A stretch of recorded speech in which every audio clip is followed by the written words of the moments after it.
Ja, så er det dag 1, og vi skal jo afsted til Toscana, så vi skal have sat adressen ind i vores GPS'er. Og det gør vi lige, fordi jeg har gemt den her et eller andet sjovt sted, som jeg ikke lige kan huske. Den var lige der. Og vi siger tilføj, og det gør vi ikke. Vi skal sige tilføj destination. Og tilføj der.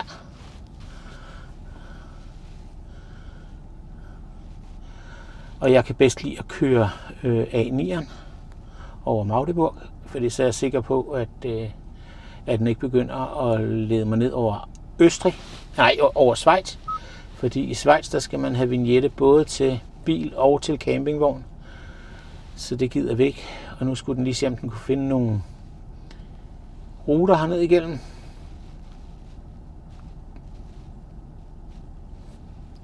Og ja tak. Og hvad siger den, hvis jeg tager hurtigste? Det burde jo være den samme, kan man sige. Med tanke på, at kilometertallet er det samme.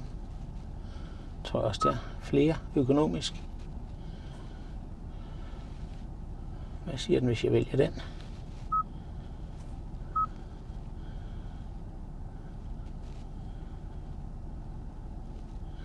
Jeg tror, vi siger tilføj et turpunkt, og så siger vi Magdeburg. Kort.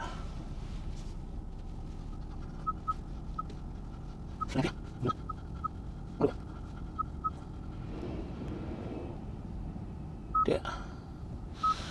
Sådan der. Og så siger vi beregn.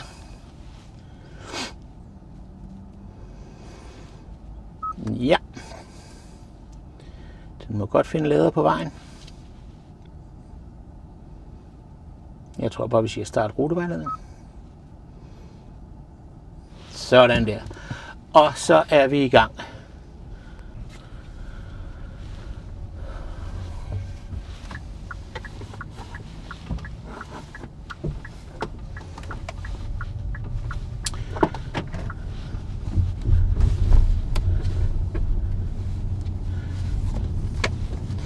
Ja, så er det dag 1 her, og vi er lige kørt hjemmefra. Og hvorfor er det så, jeg egentlig laver den her video på vej herned af? Jamen, det er jo primært fordi, at jeg har sådan en naiv tro på, at det ikke er mere besværligt at køre med elbil og campingvogn, end det er at køre med en diesel- eller benzinbil og campingvogn ned igennem og helt ned til Toscana, små 19. Nej, det var faktisk 2.000 kilometer, kunne jeg se. Så det eneste, jeg har gjort, jamen, det er jo, at jeg har sat destinationen ind i navigationen, og så har den selv skulle finde ladestander på vej derned af. Og jeg ved godt, at det kører efter det her gesometer her, så det bliver lidt spændende at se, hvordan det holder. Om den kan regne det ud. Altså, jeg har sat, jeg kører i en Ioniq 5, mega fed bil for øvrigt. Og der har jeg sat, at jeg har max last på, og det vil sige, at jeg har 1600 kilo på her som max. Jeg har så godt nok kun 1300, men så er det jo spændende at se, om den så kan finde ud af at regne det ud i forhold til det. Så om vi kommer ind på en stander her omkring små 200 kilometer. Men det kan jeg jo faktisk se her.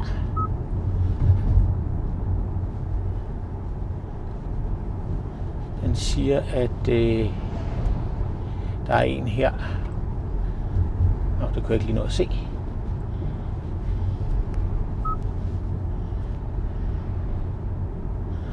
Om 189 kilometer, så det passer jo meget godt. Og så må vi jo så se, om der lige er de her omkring 10% tilbage. Og om den begynder at forvarme. Men jeg regner med, at vi tager det stille og roligt nedad. Det er kun mig, der kører. Alma har ikke kørekort endnu. Ikke endnu, nej. Og jeg tænker bare, at vi kører ind på nogle af de her autohof, når det er, at vi ikke rigtig gider køre mere. Og så slår ind for natten der og sover i campingvognen. så vi kan være friske til i morgen tidlig. Men jamen, der kommer lige en opdatering, når vi når til tankstationen. Så nåede vi frem til vores første holdeplads, hvor vi skal tanke. Og lad os bare indrømme, at den har sgu været lige en kende for optimistisk. Den sagde, at vi ville komme ind med 11, men I kan se, at jeg kom ind med 5%. Men skidt nu med det. Det gør ikke så meget. Vi nåede det jo. Og det, der er fedt, det er, at det er Ionity i Aabenraa her. Og som I kan se, så er det faktisk en rigtig fed plads til camping. Fordi man holder på langs her. Så det kan jo klart anbefales det her. Men vi vil lige sætte opladningen i gang. I kan se, der er gået 5 minutter, og vi er allerede oppe på 226 kW nu. Og den har lavet 28%, så det er dejligt at eje en Ioniq 5, som bare lader super hurtigt. Fedest det her. Ja, som tiden dog løber, når man bare sidder og hygger i bilen og slapper, så er vi faktisk allerede oppe på 92% på 32 minutter, så jeg tror bare lige, at jeg stopper den nu her. Det var egentlig meget mere, end jeg behøves. Sådan der. Når jeg nu står her alligevel, så kan vi jo lige så godt bruge tiden på lige at filme bilen her lidt. Jeg vil sige det sådan, det er en super dejlig bil at køre langt i, og man mærker overhovedet ikke, at man har campingvognen efter sig. Der er cirka 73 kilo på krogen, så den ligger bare klippestabilt. Og herinde i førerkabinen, jamen, man sidder super godt. Man har lige den der lille fodting ude der til læggen, som man kan justere, så at man bare kan sidde roligt og afslappet, og så ellers bare cruise derudad. Vi har primært ligget efter lastbiler på vej herned, og det vil sige, det er et sted mellem 80 og 92 km i timen, vi har kørt her, men jeg vil tro, at gennemsnitshastigheden, den har nok været omkring de 80. Så det er som det skal være. Vi tager det stille og roligt.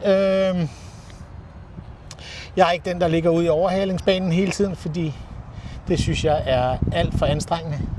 Jeg vil gerne bare have en god tur ud af det, og det synes jeg får på den her måde. Men et godt sted at lade her, kan man sige, hvis man har campingvogn. Så husk det, hvis I skal køre sydover fra Midt- og Nordjylland af, så er det her et godt sted. Så nåede vi til dagens anden pause. Den var ikke helt lige så lang som den første. Og det er måske en lidt uautoriseret måde, jeg holder på her. Men da der ikke var nogen andre her, så tænkte jeg, at det går skisme nok her. Det kan man selvfølgelig sige, det er jo fordelen ved ikke at køre i højsæsonen. Og vi holder her lidt syd for Nürnberg. Og jeg har brugt 32,8 kW per 100 km i gennemsnit. Så det synes jeg egentlig er meget pænt på den her strækning. Vi har kørt alt fra 60, hvor der var vejarbejde, og så op til et par 90. Der har ikke været ret mange lastbiler, der har ikke været noget kø, så alt er egentlig forløbet ganske som det skal, og som vi egentlig også havde forventet. Så nu er det frokosttid. Vi snakkes ved. Hej. Så er vi ved vores tredje stop, og denne gang der har jeg valgt en Aral for at prøve det. Det har jeg ikke prøvet før, men de er også bonus tank på det her kort fra Eli.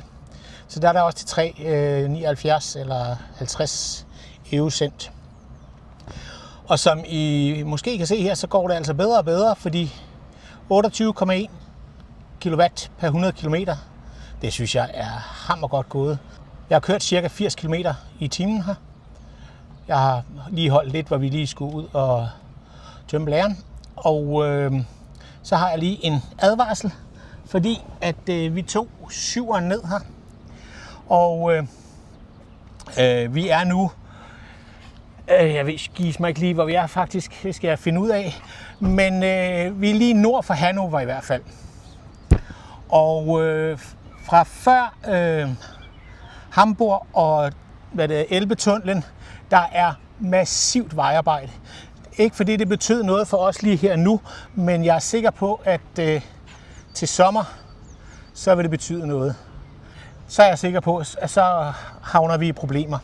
Jeg skal bare lige se, hvad er der at på den her stander her, og hvordan dævnen gør jeg mon det. Det må jeg lige finde ud af, og så vender jeg frygteligt tilbage. Ja, det kan så godt betale sig lige at gå rundt om hele, bilen her. Ja, og så var vi så ikke helt lige så heldige den her gang i forhold til at kunne beholde campingvognen på. Så den holder lige herover. Og der var der et par sure bilister, der lige måtte dytte lidt ind, mens jeg lige tog den af. Men sådan er det jo. Man kan ikke vinde hver gang. Så det tog måske lige 5 minutter ekstra, men det betyder jo ikke så meget. Og vejret er dejligt, 23 grader. Så what's not to like? Ja, det er så lige 4. opladning her, og det bliver nok også den sidste for i dag. Så skal vi køre hen og finde et sted, hvor vi kan slå lejr for natten. Og så har jeg lige måttet lege MacGyver, fordi at jeg havde selvfølgelig lige glemt et af vores strømkabler derhjemme, sådan at vi kunne bruge vehicle to load stikket, som er i bilen, så vi kan få noget strøm på campingvognen her lidt senere. Men det er klaret ved hjælp af en køkkenkniv. Så alt vel, og nu tror jeg, vi skal se at komme lidt videre her. Ja, og 4. stop her, det er sådan lige nord for Magdeburg. Og som I kan se, så er der heller ikke mulighed for at holde med campingvognen. Eller det er der måske egentlig nu, men det var der ikke, da vi kom i hvert fald. Fordi så kunne man jo selvfølgelig godt lige have lavet en sniger her. Men den holder lige derovre, så den skal vi over have på nu. Og så tager vi lige de sidste 100 kilometer. Hej. Godmorgen. Så blev det dag 2, og klokken den er 5 minutter over 8, og vi kører fra Leipzig, det var det vi var. Og så bevæger vi os ellers videre mod Italien. Og som jeg lige kan se det, så burde vi faktisk kunne nå at komme lige ind i Norditalien, lige efter Brand, sådan Bolzano eller noget i den stil, inden at vi stopper for dagen. Så lad os håbe, at i dag den går lige så godt som gårsdagen gjorde. Vi er i hvert fald klar, og bilen er opladet. Og det gjorde jeg faktisk der på Autohofen. Det var så godt nok en Allego til 0,79 euro per kilowatt. Men det fede var, at jeg kunne faktisk betale med mit dankort hernede. Så super fedt, at man ikke skal have en eller anden app eller konto eller noget som helst hos. Vi har kørt i en halv time nu her på dag 2 med kurs mod München. Jeg kan se, at forbruget det ligger en lille smule højere i dag her. Der er måske også lige lidt mere vind, fordi der er lidt gang i alle vindmøller der. Så vi ligger på 33,6 kW per 100 km. Det tænker jeg egentlig også er okay. Så kom jeg til at tænke på, at det er måske ikke den mest optimale måde at køre på ved det, at jeg har valgt at primært lave på Ionity og Aral, fordi at jeg kan mærke, når man har campingvognen efter, så er det ikke altid, man kan ramme sådan de der sådan 10, 15, 20% mellem, hvor de nu er. Hvorimod har man nu bare taget en af dem, som lå lige ved 10% eller et eller andet, jamen så skulle man jo lave sandsynligvis måske en gang mindre per dag, hvor jeg jo nogle gange har lavet ved 30 og 40%, fordi ellers så kunne jeg ikke nå hen til den næste. Så man kan jo kun sige, at med det, der er snak om i EU, at vi skal have standardiserede priser, uanset hvilken udbyder vi vælger, det vil jo også hjælpe på det her, at man kan køre mere optimalt, når det er, at man skal køre langtur. Vi har nu kørt i 1,5 time, og man kan da godt se, at vi er kommet derned, hvor at, der er lidt flere bakker. og det tager selvfølgelig også lidt på rækkevidden, så lige nu der ligger jeg med et gennemsnit på 34,7 kW per 100 km.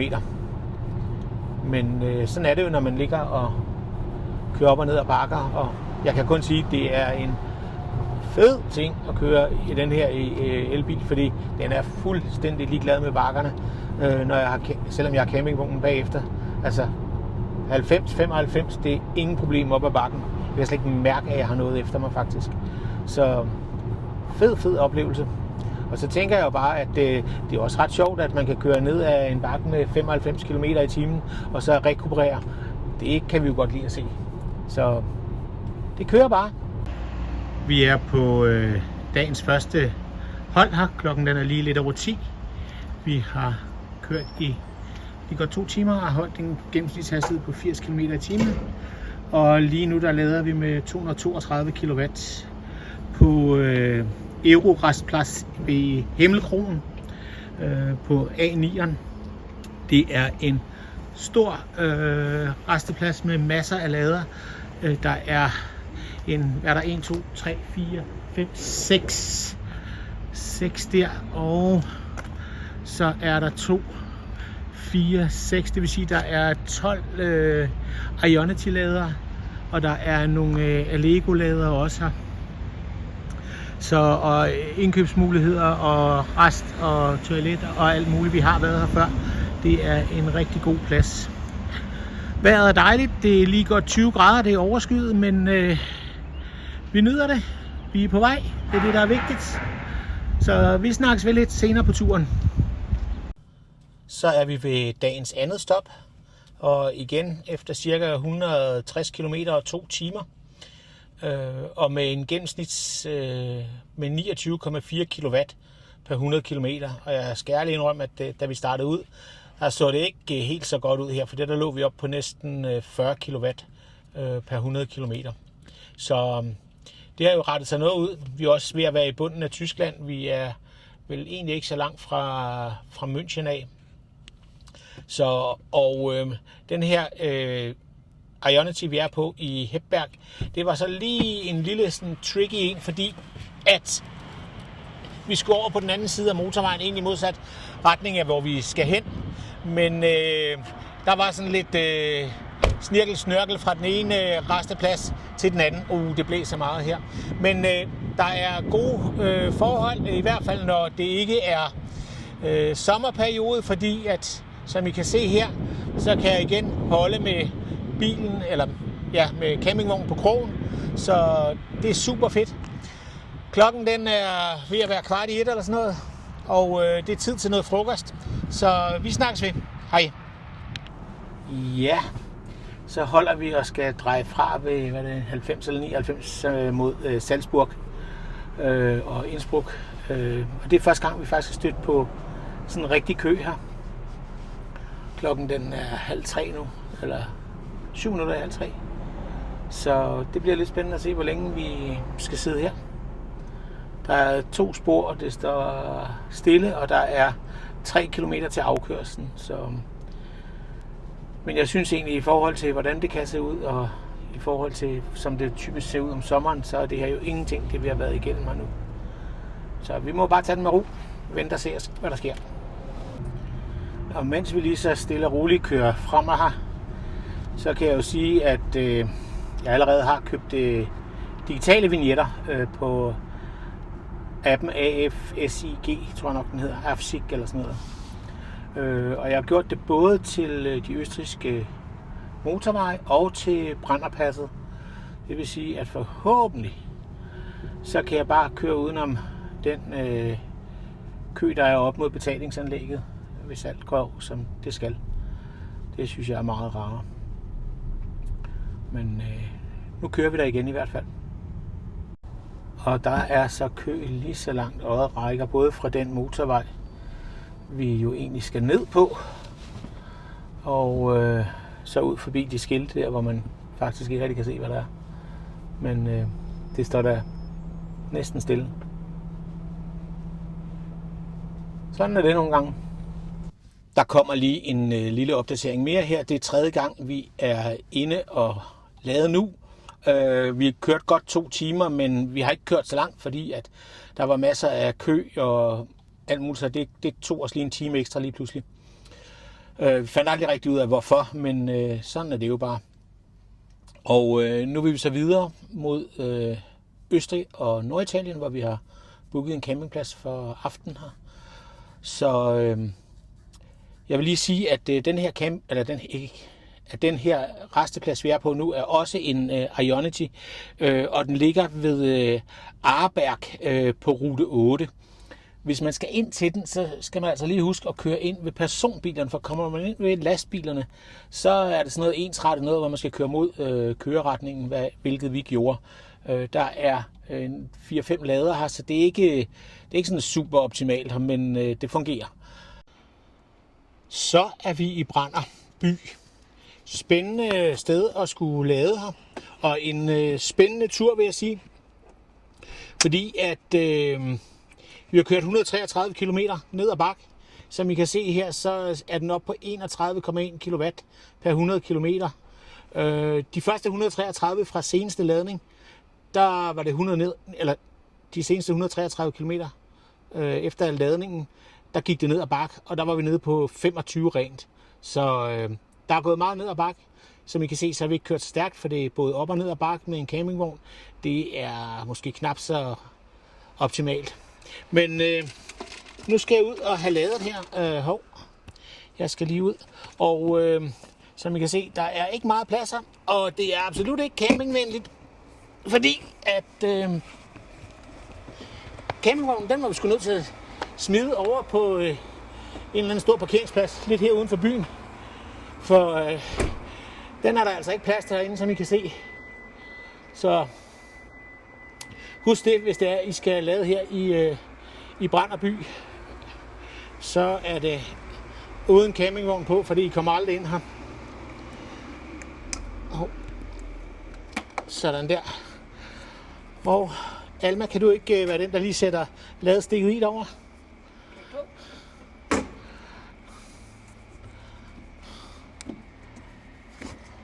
Sådan der. Og så kan du lige tage det kort og lægge på derovre i midten. Bare læg det ind på. Sådan der, ja. Bare slip.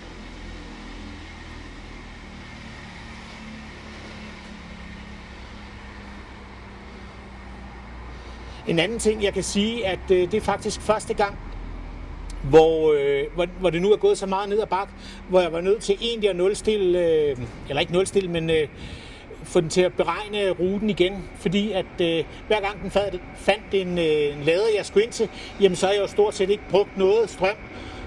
Så 2 gange, der var den på omkring 50%, da den ville have mig ind, så det var den ikke lige så god til det der, når det gik så meget ned ad bakke. Men nu kom jeg derned på 28%, og vi har lige omkring 100 km tilbage til, hvor vi skal overnatte. Så tak herfra. God morgen her på dag 3. Vi er nede på Camping Steiner, som ligger lige syd for Bolzano. Og prøv lige at se her, hvad det er for en udsigt, at vi vågner op til. Jeg ved godt, det regner en lille smule her, men er det ikke bare smukt?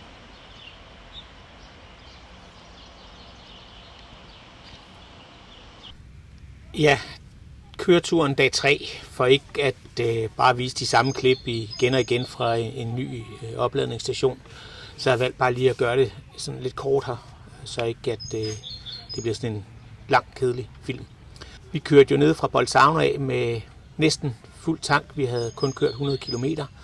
Og det betød så også, at vi kunne komme herned på 2 ladninger på de her sidste cirka små 500 km. Og så kom vi herned med lige omkring 11% tilbage.